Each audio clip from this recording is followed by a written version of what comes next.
Welcome again to the Purposes of God. I am your host, Doug Krieger, for this special 29-part prophetical video series of the Tribulation Network. We're now going to be viewing video number 22. In video 22, we'll be going into the measurements of the Ark of the Covenant and again the Temple of Solomon. This is the third part within this special series on Solomon's Temple and the Ark of the Covenant. Solomon's throne. Let's discuss this a little bit more. The king made a great throne of ivory, overlaid it with pure gold. The throne had 6 steps. The top of the throne was round at the back. There were armrests on either side of the place of the seat, and 2 lions stood beside the armrests. 12 lions stood there, one on each side of the 6 steps. Nothing like this had been made for any other kingdom. 1 Kings 10:18 through 20. In the judgment of man, 6. His witness, 2, is in righteousness. Coming to Solomon as a picture of the Lamb upon the throne, there are on either side of these 6 steps the 12 lions, 6 on either side of each step, or 2 times 6 equals 12. This picture of kingly judgment, we are under his kingship, wherein his righteous judgments as King of kings and Lord of lords, the Son of Man, is manifested again, 12, to the 12 tribes of Israel and to the 12 apostles of the Lamb. 2 times 12, of course, equals 24. 2 lions times 12 lions equals 24. Therefore, the 2 lions on either side of the throne times the 12 lions in front of the throne will equal 24, the 24 elders of the book of Revelation.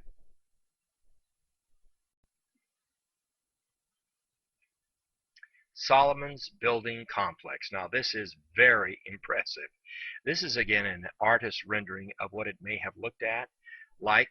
The temple area is at the top, and the hall of the forest of Lebanon and the hall of judgments are in front of that. The next photo will clearly depict there's the entryway going into the temple, altogether very, very majestic, with all of these separate structures, these buildings, in front of the Temple Mount area. This will clearly delineate where these structures are. So King Solomon surpassed all the kings of the earth in riches and wisdom. 1 Kings 10 verse 24. Some of the certain and some tentative identifications we can make here.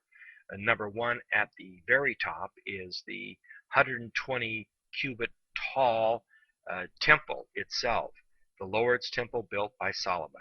Number 2 is the gate to the inner temple court area. Number 3 is the outer temple court area. Number 4 is the likely edifice of the house of treasures. Number 4 there on your right near the temple. Number 5 is the house of Pharaoh's daughter. Number 6, the porch of judgment that we've discussed. Number 7 is Solomon's house that he built for himself, his palace. Number 8, the house of the forest of Lebanon, very large. Number 9, the possible site of the porch of pillars to the temple and the citadel coming from the palace of Solomon and the house of the forest of Lebanon. Please note that the temple complex, 3 acres in one complex plus 6 other structures, will equal 7 complete structures.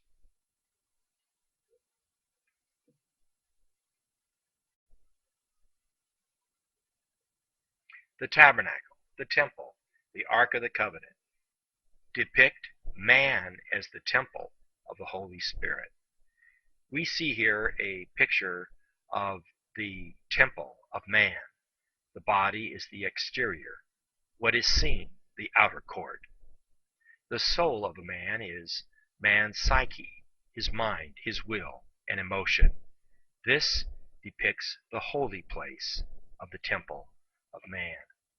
The spirit of man is man's human spirit, his innermost being, the ultimate dwelling place of the Holy Spirit, the Holy of Holies, the meeting place where fellowship with God takes place.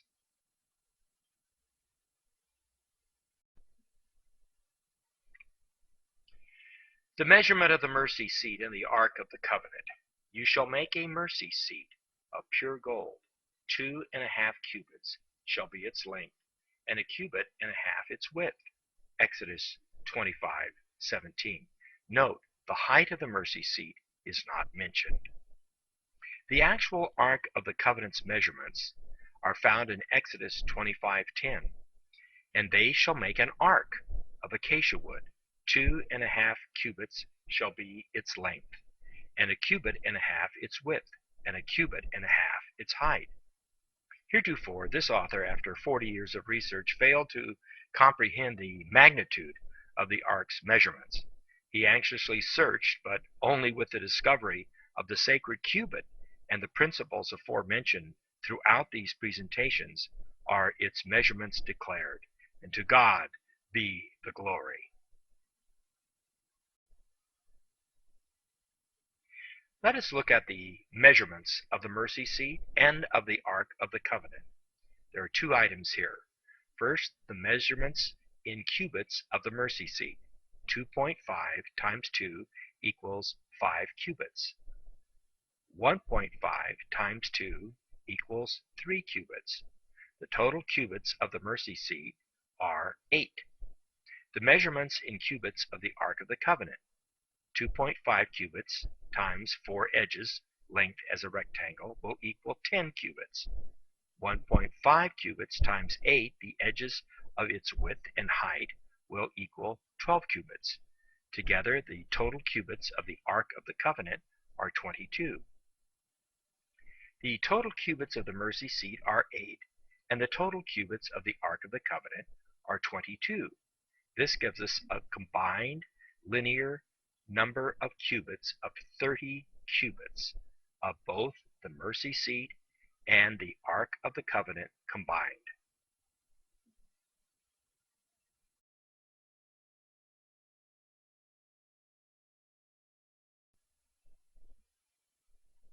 Now let's take a look at the meaning of the 30 cubits of the mercy seat and the ark combined. And I will dwell among the children of Israel, and will be their God. Exodus 29:45. In Revelation 21:3 we read, And I heard a loud voice from the throne saying, Now the dwelling of God is with men, and he will live with them. They will be his people, and God himself will be with them and be their God. The presence of the Almighty in relationship with his people is seen in the mercy seat and the Ark of the Covenant.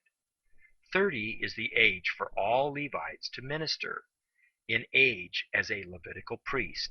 Numbers chapter 4 verses 1 through 3. 30 is the age where Jesus commenced his ministry. Now Jesus himself began his ministry at about 30 years of age. Luke chapter 3 verse 23. God's intention was that all his people would be priests to minister unto him in his presence. And you shall be to me a kingdom of priests and a holy nation. Exodus 19:6. The desire of God was that all Israel, not just the Levites, should minister unto him as priests.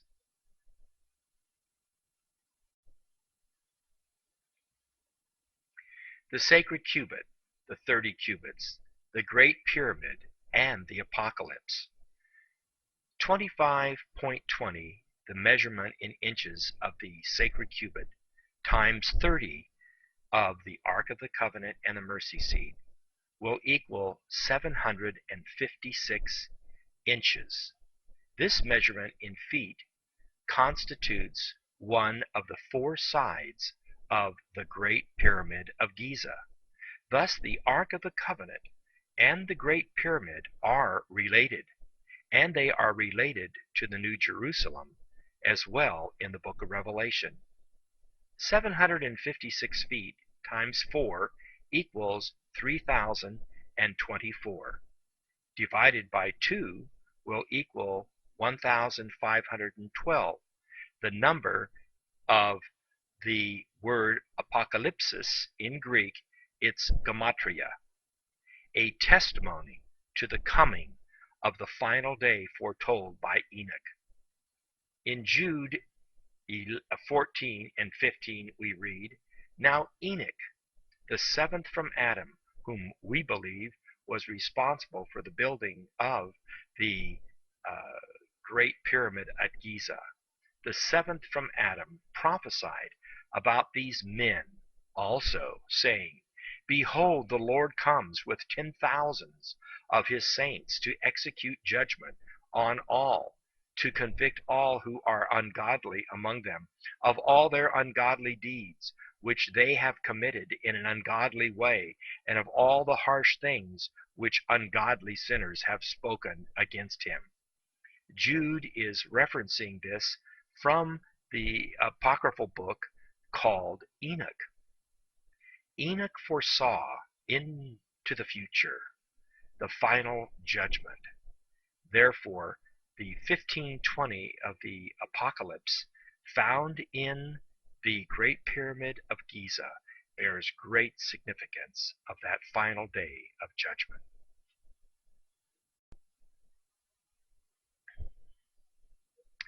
Bearing the Ark of the Covenant. The Ark was carried 2,000 cubits ahead of the nation. Numbers R2:9 from the Jewish Virtual Library. 2,000 cubits ahead of the nation as it marched in front of them, times the sacred cubits measurement itself of 25.20 inches will equal 5,040, or 5,040, Plato's very important number, divided by 2 will equal 2520, or 25.20, the sacred cubit in inches. The prophetic witness and testimony of the ark and its transport undeniably attest to Daniel's 70th week and the climax of the ages, the Almighty's purposes wholly realized within the 2,520-day time frame of Daniel's 70th apocalyptic week. Redemption, the Levites, 273, the number 12, 144, and the 144,000. This is the last video slide in video number 22. In the book of Numbers, chapter 3, verses 40 through 51, it speaks of the redemption of 273 souls of Israel's firstborn, over and above their total number of 22,000. That is, 22,273 were numbered as the firstborn of all the tribes of Israel. Now, there were 22,000 Levites, according to the book of Numbers, chapter 3, verse 39. But these 273 over and above the total 22,000 of the firstborn of Israel must be redeemed in a peculiar manner. 5 shekels each would be the price of their redemption. 1 shekel is equal to 20 gerahs, according to the book of Numbers, chapter 3, and verse 47. Now, when we take the 273 times 5 shekels each, it will equal 1,365 shekels, which is times 20 gerahs each will equal 27,300, which can be viewed in a singular or in a thousands fashion. In a singular fashion, we take each of the numbers comprising 273, that is 2 plus 7 plus 3 equals 12, or 273 in a singular. redemption of the 12 tribes of Israel. God's intention was for all Israel to minister unto him. So 12 times 12 equals 144, the wall of the New Jerusalem. And 12 times 12,000 equals 144,000. 1,365 times 20 equals 27,300. Full redemption and prophetic fulfillment. And finally, let us not forget that the 273 is also the number of miles between the Great Pyramid of Giza and the Temple Mount. That 273 miles, when multiplied by 5,280 feet, is equal to 1,441,400, or two sets of 144, 144, which is also the number of the New Jerusalem. So we see in the firstborn 273, and we see in the distance of 273, the intention of the purpose of God that they would be destined for the New Jerusalem. Again, I'm your host, Doug Krieger of the Tribulation Network. We're now concluding video number 22 and moving on to video number 23.